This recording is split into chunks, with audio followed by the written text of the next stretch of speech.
1, 2, 3, go!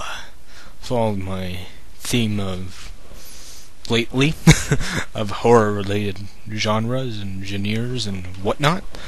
I have a board game from a friend, and I played it overnight, and that game is BloodRayne. There's no fooling. BloodRayne, most of her appeal is purely sexual. Nothing wrong with that, you know.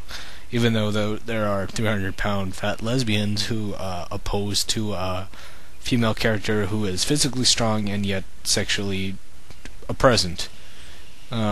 Such as a lot of this ire comes from the DOA games and others such as Lara Croft. But we're talking about slightly, I wouldn't say underrated, but kind of B-list probably video game heroine, and that is Rain, BloodRayne. She is a vampire who is half vampire. She doesn't have as many weaknesses as vampires, and she has most of her strengths, kind of like Blade. But there's not really a lot of backstory given into the first game. The first game plays much like a third-person action game, with a lot of platforming elements and shooting and fighting. But a lot of it kind of doesn't really work out, with such as there's many prevalent glitches through the gameplay, but doesn't really hamper that much. I really do love how high she can jump. She can just like easily scale 15 feet like nothing. I just love that, and she can mostly jump on any surface. Not mean like even thing that's like almost like a 9-degree angle she can jump on. Not wall run, but kind of stay on. It's kind of it's a lot of places that I don't think they really beta checked, beta tested for. But other people heard BloodRayne, probably the films by Uwe Boll or Yul Boll. I'm not entirely sure how to pronounce his first name, but I've seen a couple of his films. I'm not like, oh god, you Boll. He hasn't really touched any of the properties I care for. I haven't seen BloodRayne 1 or 2. I know the first has Christina Loken, who's from Painkiller Jane, and she played TX from Terminator 3. But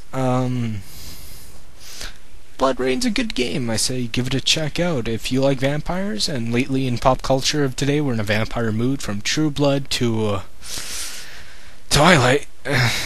But this really is truly a vampire game. You feed on people. There's the rage mode, exchangeable guns. There are a few parts in the game it's just like complete bullshit of not hardness, just bad game design in general.